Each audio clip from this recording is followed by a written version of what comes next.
Hello, Sioux Falls. Thank you for joining us today for the planning preview for the upcoming Planning Commission meeting for January 6th. Today I've got with me Jason Bieber with the city's Planning and Development Services. So we're going to talk a little bit about our upcoming agenda and all the items we're going to see coming in front of us. I'd like to remind everybody we welcome public input. We'd love to see you there. So if you'd like to join us, please join us at 6 p.m. on January 6th. And now let's go to Jason Bieber. How are you doing, Jason? Doing very good today. Good to hear it. Yes. How are things doing at the city? Are you guys seeing a lot of incoming requests? Yes, we're very busy. As we normally look through this, January is one of our slower months, January and February, and we've got, 8 things on the agenda this month, so that's pretty busy for us. So. Yeah, definitely. Well, let's get right into it. Sure. First one looks like it's a rezoning from Ag District to the RS Single Family. So a little bit of an upgrade, but one of our lower elements as far as the city goes at southwest, just southwest of 22nd and Ellis, right? Yeah, on this the is actually just an existing single-family house that was recently annexed in on West 22nd Street, pretty much the west end of Sioux Falls. So, as you know, when it gets annexed in from the county, it comes in as ag, and then we have to rezone it through the Planning Commission. So just rezone it to single family to get that current use consistent with the city. So. Right. Oh, yeah. That makes a lot of sense. Looks like the second one is a rezoning from C4 Regional Commercial to the I-1 Light Industrial, located at 54th and Northview. That must be just west of the Pentagon complex somewhere, right? Yep, correct. So kind of just north of Fleet Farm up there. So that area was all kind of zoned C4 commercial, but over the last probably 5 to 7 years, it's really developed more as industrial. And the owners there have another industrial user that's looking to buy some land up there and build a new warehouse facility. So rezoning into I-1. So sure, and those high C4 type commercial and the I-1 industrial are pretty complementary to each other as far as being side by side, aren't they? Yep, and as you know, in the I-1 Light Industrial District, you can also do some retail, just a little bit on a smaller version than the C4. So they still gives them a little more flexibility on what they can go up there, but most of the stuff that's developed up there in the Jansmick edition has been kind of a light industrial uses. So yeah. Looks like the next two items, 3 and 4, are both kind of related to each other. Rezoning from O Office to RS Single Family at 4803 South Sunnymead Circle. That must just be the southeast corner of Minnesota and 57th in that general area. Yep, it's kind of a hard place to find, really. If you don't live back there, you're probably never going to drive on Sunnymead Circle, but it's just to the east of Minnesota. Some of the offices on the east side of Minnesota, south of 57th. There's some vacant land behind there, and the developer's looking at actually zoning that from office to single family to construct some kind of executive level housing back there, similar to some of the houses that are already in that general area. So. Yeah, there's quite a few trees right through that area too, as I recall. Yep. Sure. And then the next one was related to that for preliminary subdivision plan for that same item, correct? Yep, this is just where we get the preliminary lot and block layout, make sure utilities are available, water, sewer, and roads to this proposed residential development. So. And as we look at those preliminary subdivision plans, we're just looking for that the city has gone through their steps to verify that things are going to work okay, drainage is going to work okay, and all those kinds of elements, right? Yeah, just make sure there's not going to be any really major hiccups. As you know, this is the first chance that our engineering department has to look at these subdivisions. They still have 2 to 3 more steps before they can actually start building out there. So it's really just make sure everything's there, and then we really get down more to the nitty-gritty and get down to specific site details as we keep moving through the subdivision process. So. Sure, makes sense. Looks like the next item is rezoning from RS Single Family to RD2 Townhome Residential. at 3320 North 4th Avenue. That just must be west of St. Michael's Cemetery, somewhere in that general region. Yep, you're up on North 4th there. There's a existing vacant lot, and really what this one is for is Lifescape's been doing kind of these community residential homes, kind of two sides with 4 bedrooms on each side. So this is actually a pretty good area for it. It'll provide kind of that transition, because on the west side of 4th Avenue, you're getting like the credit card buildings and things. And then to the north and east of this proposed lot, you have some single family. So this should provide that nice kind of transition to those single family uses. And that's always our goals, is to find those best transitions, so we don't put a single family house right next to a big factory somewhere, right? Yep, and they do a good job. These homes, they're designed to fit in with residential neighborhoods. They look like single family homes, and that's what they're designed to do. So okay, sounds good. Looks like the next item on our agenda is site plan for landscape and buffer yard alternative plan located at 5700 East Madison Street. That must just be east of Canterbury Village. Yep. I'm guessing up on the north side. Correct. This is kind of the first development there in the Golden Gateway area that we rezoned into a preliminary plan probably about a year ago now or so. They're looking to construct kind of a daycare up there. Well, it's own commercial, and to the north of that, they have some apartment uses. So they got to provide that buffer yard in the front yard. It's a little bit difficult with drainage and things with the to do a berm or fence. So they're just looking, instead of doing that, to do more of landscaping instead of that kind of an issue to do the berm and stuff. So sure, and that's the nice thing about Shaped Places, is it allows you some options to be able to kind of tweak that for the specific site conditions that you're dealing with, right? Yep, absolutely, and that's, like I said, like you said, one of the great things that we added in there to Shaped Places is there's never a one-size-fits-all thing for sites. So this gives it the ability to do it in an alternative way, still provide the buffer yard and necessary transitions, and have that public hearing to think, hey, this is better, let's put more trees in there instead of a berm that doesn't do anything. Right. Yeah. No, that makes a lot of sense. Looks like the next item is rezoning of the RD1 residential single and twin to RD2 townhome residential, so just a slight upgrade to that one at 6901 West 69th Street. This must just be west of I-29, is that right? Yeah, this would be kind of south and west of Sundowner and 69th. So the lots that actually back up to 69th Street, currently they're zone twin homes. The developer is looking to do more 4-unit townhome type uses there. So we're just bumping them up one to be able to allow him to do those four units, which is a good transition from those arterial streets, as you know, to the single family that's to the south of this. Sure, sure. And right next to the interstate is really a great location for that kind of a use too. Looks like the last one on our agenda is the alternative site plan for parking plan located at 5100 and 5151 West Foundation Court. That must be out at the North Foundation Park, is that right? Correct, and as you know, this is a similar one to the alternative landscaping plan that we have. Sometimes our ordinance requires an abundance of parking for some of these large warehouse uses, especially out at Foundation Park. You've seen some of the huge ones that are out there. And really the applicant is looking to provide parking and a little more parking than the number of employees on the maximum shift. The way the ordinance read, it was just an abundance of parking that he wouldn't need, and it just sits there, and you know how that does, creates runoff problems. It's just, there's no point in having additional parking if we don't need it. And out there at Foundation Park, we don't have to really worry about, well, if they don't have enough parking here, are they going to be parking in a residential neighborhood? I mean, it's all industrial out there, so it makes sense to look at it in a different way, provide us the information on how many employees you have on a maximum shift, and let us look at it and make a decision if we think that's enough parking. Sure, and a lot of those facilities know exactly what they need and what they don't need, and our automatic parking requirements are usually based on square footage, which is just not necessarily aligned with what they're trying to do, right? Yep, absolutely. Well, that makes a lot of sense. Well, thank you, Jason. Any other thoughts? No, just like I said, it's continuing to be busy, and I think 2021 is going to be a very, very busy year. So. Okay, well, it's good to hear that. Yeah. Well, next we'll move to a segment with Adam Roach. We're going to talk a little bit about some new things that we're talking about for administrative changes. So stay tuned after the break and we'll get to that. Thank you.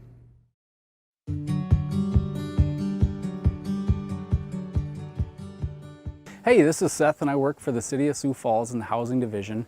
Today I'd like to talk to you a little bit about gutters and why it's important to make sure that your gutters are clean going into the winter. I know right now it looks nice and sunny and warm, but real soon, as we all know, it's going to get cold and water's going to freeze. And so if you see this gutter right here is full of leaves and even has a little bit of dirt, if that's left long enough, you'll actually get vegetation growing out of your gutters. And that's a really bad thing for a couple reasons. Water can build up and actually sag your gutters if they're plugged, and it changes the slope of the gutter. So it no longer pushes the water down to the downspout and out. It actually gets into a little sag in the middle of the gutter, and it'll actually tear your gutter off, or your gutter will come off because of that. One last thing with gutters I'd like to explain to you is when they get plugged up, they actually cause the water to back up into the roof. And if you've heard of ice dams on your roof, oftentimes it starts with your gutter. And so water freezes in your gutter and ice above the gutter melts. And somewhere in the middle, there's water that is just sitting there that can't get out down the roof. So ultimately, keeping your gutters clean is a really important thing to do to your home. It's pretty simple. If you can just climb up on usually a 6 or 8 foot ladder is plenty big enough. Grab some handfuls and clean it out. And if you can't get up on a ladder, paying somebody to do this is worth it. Thanks for watching today's Home Maintenance Minute.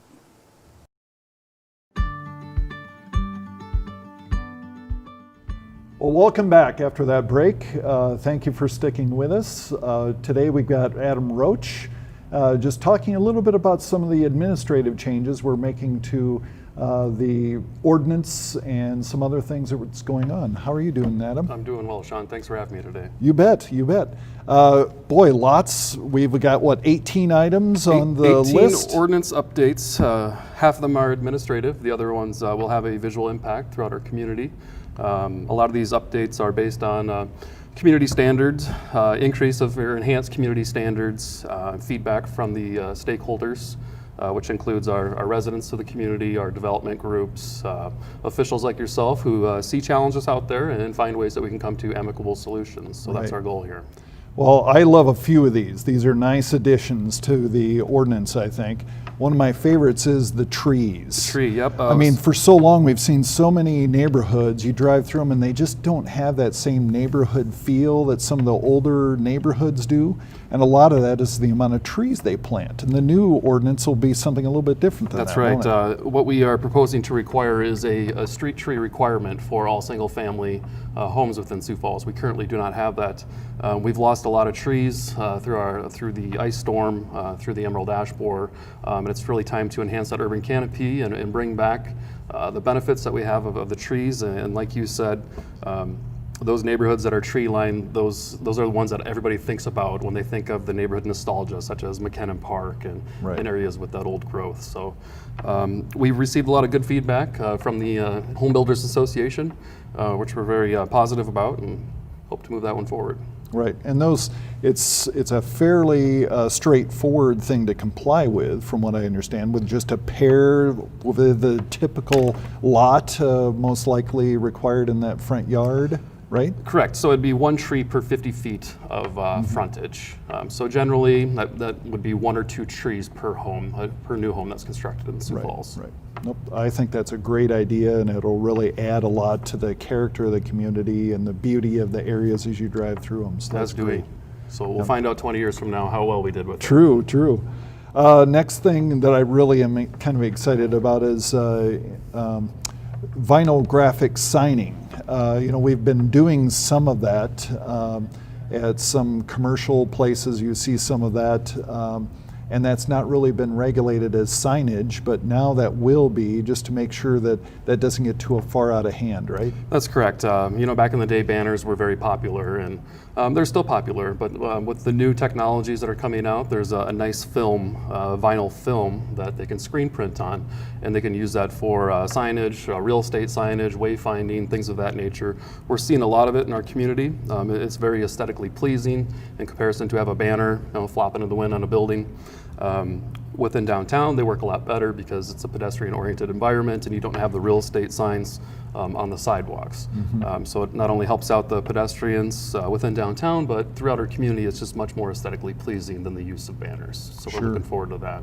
And then kind of as a little bit of a related issue, I understand that now construction fencing will be able to have kind of that film, I would call it. It's kind of a fabric that goes with the fence to kind of decorate that a little bit and make that a little more pleasing. That's right? correct. Most construction sites have a large screening around them, predominantly 6-foot chain link fences. Some of them incorporate a generic screen to screen the site from the general public. What we are proposing to do is allow those folks that are putting up the screening to implement or incorporate graphics into it. And those graphics could include leasing information, a proposed conceptual design of what it will be like, just kind of highlighting what the project will be to kind of generate some more traction or lease numbers, things like that, just to really promote that project. Yeah, I think that'll be a nice addition too. Always makes the construction site look a little bit nicer too if there's something more than just dirt and silt fence around. Absolutely, the perimeter, and right? it also cuts down on the call volume that we get when people are asking what's going to be there, what's going to happen there, and so they have a better idea. They can go to that website and check it out. So. Very nice. What are some of the other things that will have a visual impact on the community? Sure. Another one that we're dealing with, and this is more on the housing side, is homes that were constructed after 1983. Sometimes we get folks that want to come in and add a bedroom to the basement. Under current code, they would not meet the parking requirements if it's a single stall garage, driveway width, things of that nature. So if they were adding a bedroom, they needed to add a parking space. With the challenges that we have with a shortage of accessible housing, we think it's appropriate to not require an additional parking space because a lot of these are young growing families who generally don't have the 4 or 5 cars of older families, with kids in high school and things of that nature. So we're trying to provide more opportunities for housing within our community without the burdens of these parking requirements. And they tend to be starter homes, you're right, in a lot of cases anyway. That's a very good point. They're generally starter homes, and then in conjunction with not making that parking requirement, we are allowing them to widen their driveway a little bit to accommodate 2 cars because they're generally the single stall garages. Well, that sounds like that would be a pretty good addition that people should be in support of. It's been very well received by the development community and the advocates for accessible housing. Okay, good. What are some of the other things that will have a visual impact? Some other things, we're looking at some off-street parking requirements. We had some challenges with the definition of a rec facility and what those parking requirements look like. It was generally based on a structure. Well, if there's an outdoor rec facility with minimal structures, the amount of parking required is minimal. And with some of these outdoor recreational facilities, there's a lot of cars that are coming there. They're spilling out to the streets. And so what we want to do is we want to address that by requiring more parking for those recreational facilities. And so we would base parking calculations not on the square footage of the building, but we would base that on the size of the courts. Okay, sure. So then you can really tie them together a little bit closer than they have been in the Correct. past. I mean, you can kind of guesstimate how many participants would be in such sports, and then come to your calculations based off that. Okay, makes sense. What other is there another last one that has been at the top of the forefront of thinking? I would say another one that will people see a visual impact within our community is we're proposing to allow developers to construct twin homes or duplexes back to back. Most twin homes, duplexes you see side to side. Right. We're hoping to see them back to back, and that can save a significant amount of costs for the people that purchase them or rent them due to the number of fire resistivities that are involved when they are side to side. I mean, because you have to make that entire wall fire resistant, where if you're just using the back of that home to make that fire resistant, it cuts down on the costs, it helps for accessible housing. and provides more options for our community. Okay, well, that will be a unique approach that we've not seen much here in town, right? Very much so, and it's really emphasis more of that front porch type living that we used to see back in the 50s of the. Well, and side yard living too. I mean, some Right. of these, as you put them back to back, will likely have a little more of a side yard, a little bit more space maybe between the units, so that it doesn't feel like they're quite so shoehorned in, because it'll be Correct. a little shallower front to back. Yep. I think that would be a nice alternative. It for would people. accommodate more green space too, which is always welcome. Yeah, definitely. That'll have a nice feel on the street too. Yep. Okay.